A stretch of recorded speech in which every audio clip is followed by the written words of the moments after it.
Chanakya's chant, I think UTV is doing it. Yes. Can UTV create Angels and Demons or the Da Vinci Code on silver screen? I think times are changing dramatically, and the capabilities of Indian studios and production houses is also changing dramatically. It would have been difficult to imagine, movies which required a huge level of technical competence emerging from India.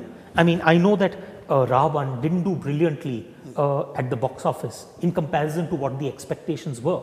But I think what it did prove was that the technological capability was very much there in terms of even being able to handle a film like that. So Indian production houses can create Angels and Demons. Indian production houses can. Whether that will be the case with Chanakya's chant, I can't say. Because Chanakya's chant, I see it much more as a political story. It has a historical flavor because of the parallel story, but is much more of a political story. Can that happen with the Krishna Ki? Yes, it can. It can happen with the Krishna Ki. It can. Because I think the storyline of the Krishna Ki lends itself to that sort of a production. And we can expect a movie on Krishna Ki. Inshallah, I hope so. Something happening. Talks have started. Yes. So everything is on a positive line. Absolutely. How much do you think a writer should be, the original author should be involved in the screenplay of a movie? There is no right or wrong answer to this one. In my own personal view, I think that we as authors tend to be too much in love with what we write. I mean, I have faced this issue several times with my own editor who will recommend, why can't we knock out a paragraph or 2 paragraphs? Let's make it a little more efficient writing. Let's make it more crisp. And I will fight with my editor saying, no, I want that sentence in. Now, when that is the approach of a writer, even with the editor, I'm just wondering as to how that process would work when you need to, in fact, do a lot more cutting at the time that you are turning out a film. In fact, very often there will be deviations from the storyline. You'll either find material which you had included getting excluded, and you'll find material which was never there in your book getting included. So to that extent, I also believe that there are many films which I have seen. Take for example, a movie like The Godfather. The book wasn't all that great in my opinion. Mario Puzo wrote a good book, but it wasn't a great book. But the film was a great film. On the other hand, you take the Da Vinci Code, which was a great book, but not such a great film. So just a great book doesn't translate into a great film. That's the point I'm making. And I think that's where you need to leave a certain artistic liberty with the team in order to be able to make a great film. You would prefer to stay away? Absolutely. You will prefer to stay away. I want to write my books. Okay, before going to the rapid fire, my last question. Yes. How difficult? Now, these are grand plots. Rosabelle Land was a grand plot. Chanakya's chant was a grand plot. Krishna Ki is a grand plot. Yes. Are you not running out of plots? I don't think so. I think I probably have stories which I want to write, which should carry me through for the next 20 odd years. Okay. Equally grand plots. Equally grand plots. I'm not Why I'm asking this question is that it happened when after the, if you take Dan Brown, when Lost Symbol came out, the plot wasn't that grand. Although the book was great, the plot wasn't that grand. You're right. Can Ashwin Sanghi take equally grand plot and write 4th book? I think what at least I want to do as an author is I want to, if possible, push the boundaries, not only for my readers but also for myself. So, like for example, with my next book, I'm actually moving away from ancient history, and I'm moving into modern history. It's about my next book is about an event which takes place in 1948, immediately after independence. And the plot starts from there. So it's very much in the context of what we would consider to be modern and contemporary history. I think a lot of people have taken it for granted that, well, Ashwin is basically someone who's going to write mythology or ancient history.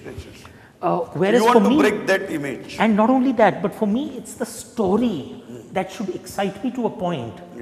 Because if I know that if I'm excited enough by the story, I know that my reader will also be excited.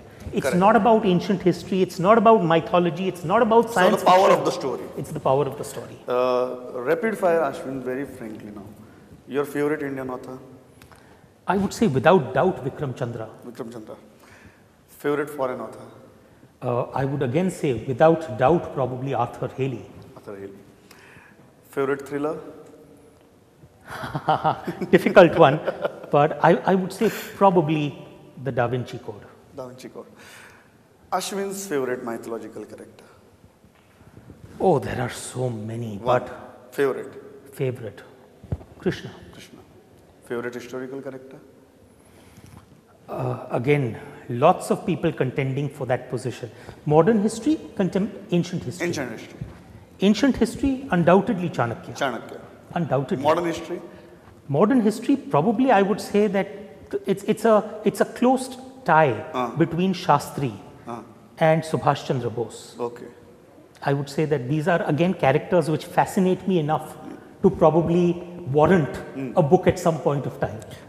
Which is a book of yours, other than now you're saying it talks are positive about Krishna ki, on which you would like to see a movie? The Roosevelt Line. The Roosevelt Line. Because it is a first love. Because and because the story is just so fascinating.